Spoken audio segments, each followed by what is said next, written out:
Salut les gens, cette fois-ci c'est pas Vunx, c'est Bentech qui va se charger de faire une vidéo tout seul, parce qu'il n'y a pas de raison que ça soit tout le temps le même qui se tape les vidéos tout seul.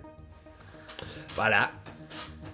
Ça va me casser les couilles d'une petite vidéo aujourd'hui que je vais intituler un peu vidéo de nul en peinture pour des nuls en peinture. Sur la chaîne, on a le beau niveau de peinture qui est Vunx et on a le mauvais niveau de peinture qui est moi, Bentech.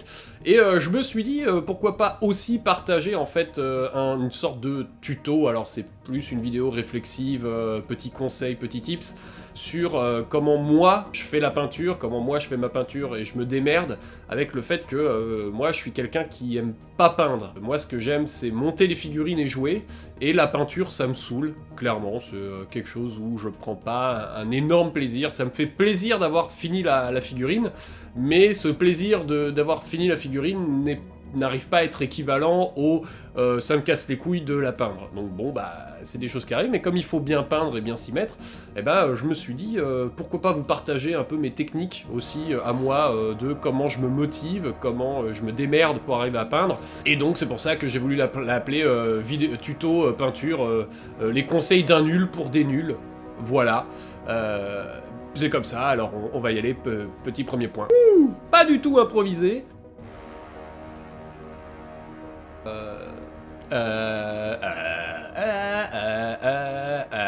Le premier point, ça va être, pour nous, en fait, ça va être un point de mental, c'est accepter qu'on est nul. On est nul en peinture, c'est la vie, c'est pas grave. Je veux dire, quand on commence la peinture, en plus quand on commence en bas ou quand on est comme moi et qu'on n'aime pas, bah forcément on va pas mettre d'effort dedans, on va pas mettre de volonté d'amélioration d'office, on va pas avoir une technique carrée de motivation pour arriver à se mettre dans le fait de la peinture.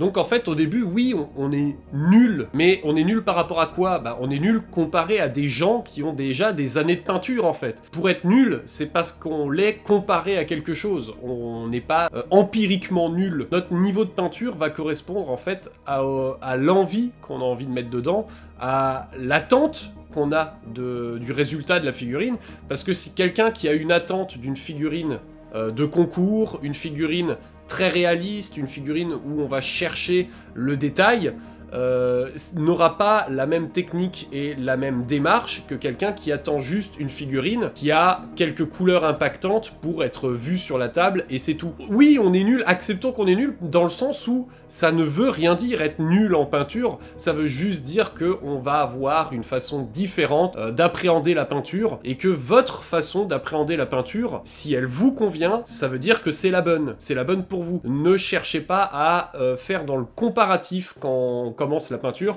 parce que effectivement, si je compare mon niveau de peinture au niveau de peinture de Vunx, eh ben, je suis un gros nul. Si je compare mon niveau de peinture avec le niveau de peinture de quelqu'un qui commence aujourd'hui et qui n'a jamais touché un pinceau, bah, il considérera que lui, il est un gros nul par rapport à moi. Mais en fait, ça ne veut rien dire. On est tous nuls quelque part. On a tous encore des choses à faire. Déstressons un gros coup et enlevons-nous la pression de la nullité de notre peinture. Enlevons-nous tout le poids de le résultat de peinture. L'important, c'est qu'il corresponde à ce qu'on a envie de faire et à ce qu'on est capable de faire. Pas d'autre but à atteindre. À part si vous voulez commencer à faire du concours, mais là, du coup, c'est plus ma vidéo qu'il faut regarder, c'est les vidéos de Vunx, parce que là, du coup, on n'est plus du tout dans la même démarche. Moi, je vais vous donner mes conseils de ma démarche, et ma démarche, en gros, c'est avoir une figurine impactante sur le terrain. Quand je la regarde de loin, j'arrive à voir les détails qui m'intéressent, à avoir un côté un peu flashy, un côté marquant, et surtout que je vais les jouer beaucoup de loin, mes figurines, et comme je les joue de loin, bah, j'ai envie qu'elles soient belles de loin. J'en ai rien à foutre qu'elles soient belles de près, faire les gros plans sur mes figurines, ça m'intéresse pas plus que ça en général.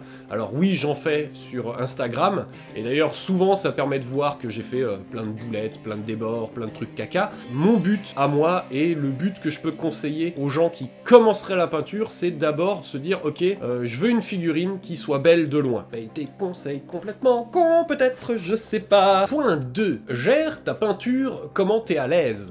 En gros, qu'est-ce que ça veut dire un peu ça? Que tu aies des connaissances ou pas en peinture, trouve-toi une zone de confort. Quand tu commences la peinture, trouve-toi une zone de confort. Ma zone de confort, ça va être par rapport à certaines techniques, c'est-à-dire que je gère de manière qui m'angoisse pas, qui me stresse pas. Par exemple, faire des aplats et utiliser du lavis, ça ne me stresse pas, ce sont deux techniques qui me vont bien, qui sont ma zone de confort, donc en général, quand je vais peindre une figurine, si je suis pas concentré, je suis pas à l'aise, je vais faire juste de l'aplat et du lavis, parce que c'est ma zone de confort, voilà. Et d'une fois de temps en temps, je chercherai à faire du brossage à sec, parce que je suis nul dedans et que j'ai envie de m'améliorer, je chercherai à faire des dégradés, je vais chercher à faire d'autres techniques. Petit à petit je le ferai, mais je me mets pas dans l'idée de ok je commence la peinture donc il faut absolument que je travaille toutes les techniques d'un coup. Non, je vais d'abord trouver ma zone de confort et quelles sont les techniques dans lesquelles ça me demande pas énormément d'efforts pour le faire. C'est un peu l'économie de l'énergie, mais si vous peignez avec économie d'énergie, ça vous permettra d'avoir, je pense, en tout cas pour moi, plus de paliers pour dépenser de l'énergie quand on aura envie d'évoluer ou envie de faire des trucs plus compliqués. Que là, si je fais du métal, je fais du métal avec les peintures métalliques, et comme ça, une fois de temps en temps, je tenterai de faire un métal non métallique, et comme ça, j'aurai un peu de réserve d'énergie à dépenser pour arriver à tenter cette technique.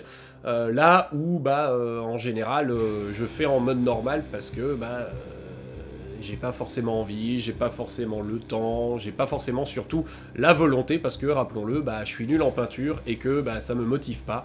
Alors pour me motiver, j'économise mon énergie pour que quand je la dépense, ce soit du surplus d'énergie bien dépensé. Petit point 3, la peinture. C'est de la peinture. En gros, la peinture, c'est des pigments de couleur que tu vas mettre sur une figurine et choses comme ça. Voilà. Qu'est-ce que je veux dire par ce point-là?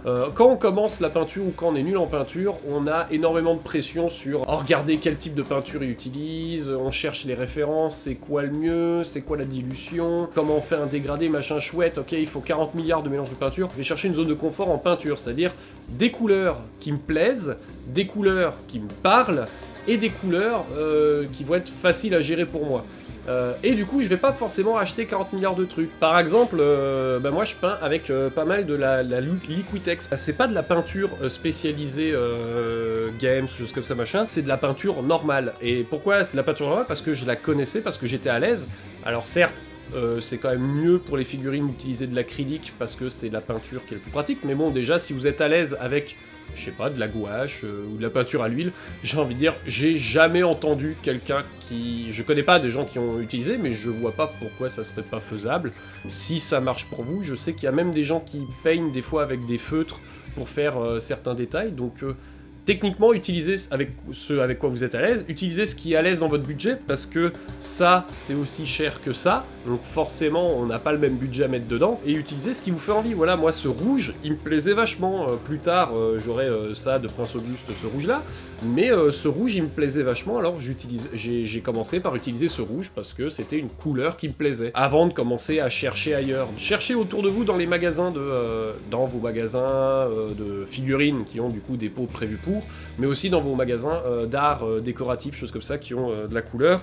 Par exemple, là j'avais du gris avant d'acheter du gris.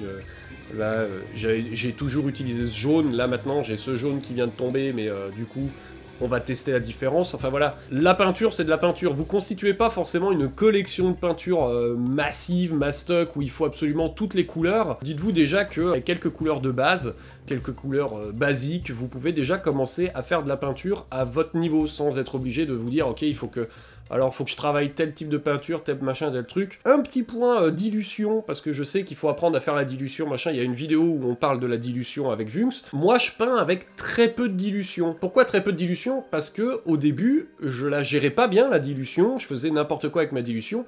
Du coup, j'ai commencé à trouver une zone de confort avec très peu, voire des fois pas du tout de dilution. C'est-à-dire que certains pots citadelle... Je suis en train de tourner, pépère. Je disais... Connard de chat. Moi, quand j'ai commencé la peinture, j'ai fait très peu de dilution parce que je gérais très mal la dilution. J'arrivais pas à jauger les bonnes textures, j'arrivais pas à faire un truc, soit c'était 1000 fois trop dilué, soit c'était pas assez. Du coup, j'ai appris dans ma zone de confort à peindre avec assez peu de dilution. Ça marche pour moi, et du coup, par exemple, il y avait pas mal de pots Games Workshop qui ont une texture assez liquide où la dilution je pouvais m'en passer pour faire du métal. Alors certes, ça fait une peinture épaisse, ça fait un gros truc, faut bien gérer, moi j'y allais par toutes petites touches, mais j'ai appris une façon de peindre à moi qui me correspondait à ce que j'arrivais à gérer. Bah là, avec la peinture, c'est pareil, prenez des couleurs qui vous correspondent, vous, et que vous arrivez à gérer. Si vous voulez faire du vert avec du bleu et du jaune, ce que j'ai fait pendant très longtemps avant d'acheter mon premier pot de couleur verte, bah pendant très longtemps, je faisais mon mélange moi-même de bleu et de jaune pour avoir du vert. Encore aujourd'hui, je fais des fois mes mélanges avec ma Liquitex pour avoir une couleur qui me plaît. Avant de vous mettre la pression sur « Oh là là, quel type de couleur je vais avoir, quel type machin » et réfléchir à des niveaux de chromatique de ouf parce que dans le milieu de la peinture, il y a énormément de pots très différents de peinture. Choisissez en fait une couleur qui vous plaît et travaillez-la d'abord, apprenez à la connaître, et une fois que vous la connaîtrez, bah allez, après, commencez à vous éclater avec des couleurs un peu autour. Si je peux vous conseiller du coup un truc dans tout ce gloubi-boulga de peinture, c'est en gros, choisissez des couleurs qui vous plaisent avant de chercher 40 milliards de couleurs machin, et surtout, jouez avec vos peu de pots de peinture de couleurs qui vous plaisent avant de commencer à chercher la teinte exacte dans les 40 milliards de pots qui peuvent exister, de 40 milliards de gammes différentes. Faites-vous plaisir sur la couleur, et surtout, rappelez-vous que la peinture, c'est juste de la couleur, donc finalement, mettez les couleurs que vous voulez sur votre figurine. Facilite-toi la vie avec la sous-couche.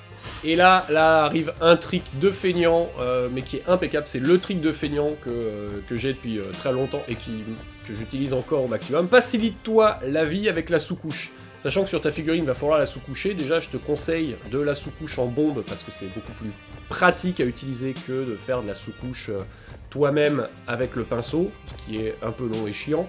Alors faut faire gaffe avec la bombe, hein, faut pas trop en mettre et puis trop se mettre près, sinon tu vas noyer ta figurine dans la sous-couche. Mais bon, c'est une bombe de peinture, donc tu testes un petit peu à côté pour voir à quel niveau. Sous-couche ta figurine avec la couleur dominante que tu as envie de mettre sur ta figurine. Parce que du coup, tout ce travail, c'est du travail que tu n'auras pas spécifiquement à refaire. Mais mon armée de Space Marine, voilà, je crois que j'ai le focus. Mon armée de Space Marine a une armure blanche, voilà, parce que je suis parti dans un délire un peu super pur, machin, je voulais mettre du blanc partout. Ce qui fait que du coup, en fait, j'ai sous-couché mes Space Marines en blanc, comme ça, bah tout le travail du blanc, c'est déjà tout ce travail que j'ai pas à refaire en fait. Chez mes Space Marines du chaos, parti sur une base de violet, du coup, bah j'ai sous-couché tous mes Space Marines en violet, etc., etc. Voilà, selon les armées ou les choses que ça, en général, je décide d'une couleur de base, et je vais acheter une sous-couche de la couleur de base que j'ai décidé pour mon armée. Alors, bien sûr, je pourrais donner des couleurs différentes à tous mes petits gugus et mes petits pitous, et me casser les couilles à ce que tout le monde, il y ait plein de couleurs partout différents.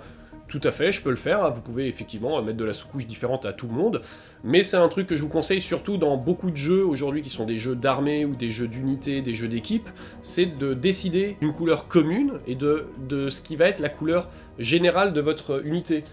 Aussi qui correspond, voilà, par exemple là, c'est mes sylvanettes, c'est du bois, je les ai tous sous-couchés en marron, parce que il va y avoir plein de bois, donc forcément il y a plein de marron, du coup ça m'économise du travail. Mes gardes impériaux de l'époque, voilà, un treillis gris, et ils ont un treillis gris et de l'armure noire, du coup je les avais tous sous-couchés en noir pour pas avoir à me faire chier à faire ni les armures ni les bottes. C'est-à-dire qu'en gros, je ne repeins pas la sous-couche, je ne repeins pas sur la sous-couche là où c'est déjà la couleur que je veux. C'est-à-dire que voilà, vous voulez faire des ultramarines, sous-couchez-les. Sous-couchez-les en bleu, voilà, c'est le truc connu, mais vous voulez faire une équipe qui a majoritairement des plaques d'armure rouge, sous-couchez-les en rouge, et vous peindrez le reste en essayant de ne pas toucher à la sous-couche rouge. Ça vous permet de vous forcer à être un petit peu précis pour pas déborder sur ce qui est déjà peint en sous-couche. Ça va vous économiser énormément de temps, parce que du coup, vous avez déjà tout un tas de morceaux de votre figurine qui est déjà peint grâce à la sous-couche. Moi, au tout début, quand j'ai commencé, j'ai juste sous-couché tout le monde en noir, j'ai tous mes nains qui sont sous-couchés en noir, et aujourd'hui quand je me dis « Ah merde, je partirai peut-être sur un jeu de bleu », bah maintenant j'ai l'air un peu con parce qu'ils sont sous-couchés en noir, et il va falloir que je fasse du bleu par-dessus, et c'est super chiant. Le dernier petit conseil de la vidéo, c'est que, pour terminer, quand t'as fini ta figurine, elle est belle. Il faut vraiment te dire ça, ta figurine, elle est belle. Elle est belle pour toi. L'avis des autres est moins important que ton avis à toi. Alors, c'est très bizarre parce qu'on dit souvent, prenez les conseils, n'hésitez pas à demander des conseils, à demander des avis, choses comme ça, mais malgré tout, tous ces conseils et ces avis sont importants si vous voulez vous améliorer votre niveau, chercher des nouvelles techniques, faire des trucs, mais malgré tout, ils ne doivent jamais être au-dessus de votre avis à vous, qui est « votre figurine est belle ». Quand vous l'avez fini, si vous dites « ben, ma figurine n'est pas super », bah c'est sûr que ça va encore moins vous motiver à peindre les suivantes. Si vous vous dites, ma figurine est belle, parce que, voilà, j'ai fini, qu'elle est finie quand on décide qu'elle est belle. C'est ça le petit trick. Quand vous dites, ma figurine est belle comme ça, c'est qu'elle est finie. C'est comme ça, vous êtes bon, pour vous elle est bon, elle est belle comme ça. Vous pouvez la poser avec fierté sur le plateau en vous disant, bah ça va me faire un truc cool, un truc sympa, et je vais être content de la jouer. À partir de ce moment-là, votre figurine est finie. Vous pourrez revenir plus tard dessus, hein, votre figurine finie, ne va pas disparaître, vous pourrez toujours revenir dessus, vous pourrez toujours peindre d'autres choses, vous en faites pas, comme vous allez toujours avoir quelque chose à peindre parce qu'on achète beaucoup trop de conneries. Et dites-vous que votre figurine, elle est belle quand elle est finie. Elle est belle pour vous, si elle vous plaît, c'est qu'elle est finie, et donc si elle est finie, c'est qu'elle est belle. Une figurine finie est toujours belle. Même si elle n'a pas le niveau des grands peintres de concours, même si elle n'a pas le niveau de machin, même si quand vous allez jouer vers quelqu'un en face, sa figurine à lui, elle est 1000 fois plus belle, ou que le mec en face il fait « Ouais, tes figurines, elles sont pas super », on l'emmerde. Notre figurine, elle est belle, jouez-la comme ça, parce que vraiment, ce qui importe dans ce milieu, c'est que vous vous fassiez plaisir, hein. On parle de la finalité de faire du ludique, de faire un jeu, et qui dit que faire un jeu fait qu'il faut qu'on s'amuse, et vous vous amuserez avec des figurines qui sont belles pour vous. Ne vous amusez pas avec des figurines que les gens vont dire « Ah, elles sont moches, machin », ou que vous considériez moches. Si les gens en face disent « Votre figurine est moche », bah, rien à foutre de son avis, dès l'instant que vous vous amusez et que vous trouvez que votre figurine est bonne. Voilà, alors je sais pas trop ce que ça va donner comme vidéo au final, parce que j'ai mis un peu des conseils comme ça, j'ai mis un peu comment moi, plutôt ma démarche, plus que des tips tuto. Donc si vous voulez que je vous montre moi comment je peins, on fera, vous direz en commentaire en dessous, si vous voulez plus voir une technique de nul pour vous faciliter la vie, mais c'est vrai qu'en général, vaut mieux voir les bonnes techniques pour s'en inspirer et les faire moins bien pour aller vers le truc, plutôt que de voir la technique du nul et de s'en inspirer pour essayer de la... Donc j'y mettrai le minimum d'effort dans la peinture. C'est pas bien, je sais, en général, il faut pas dire, mais si, en fait, il faut être honnête là-dessus, on n'est pas obligé de mettre 100% d'effort dans toutes les activités, hein. Si vous voulez juste monter la figurine bêtement, ne vous faites pas chier à faire beaucoup de travail ou du bitsage. Si vous ne voulez pas vous faire chier à faire de la peinture, peignez-la de manière très basique. Le but étant de jouer, maximiser votre temps de jeu et pas votre temps de travail derrière. Et donc si vous n'avez pas spécifiquement envie de mettre beaucoup de temps derrière, faites des choses simples. Vraiment, la simplicité vous aidera à fond. Et surtout, faites quelque chose qui vous plaît à vous, qui on s'en fout qui plaira pas au gars en face. L'important, c'est que vous jouiez avec et que vous soyez content. Voilà.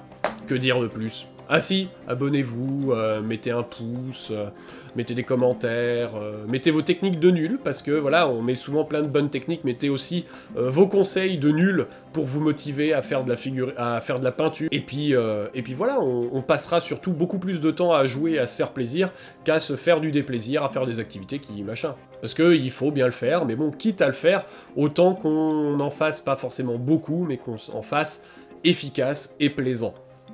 Voilà, tout ce que je peux vous dire.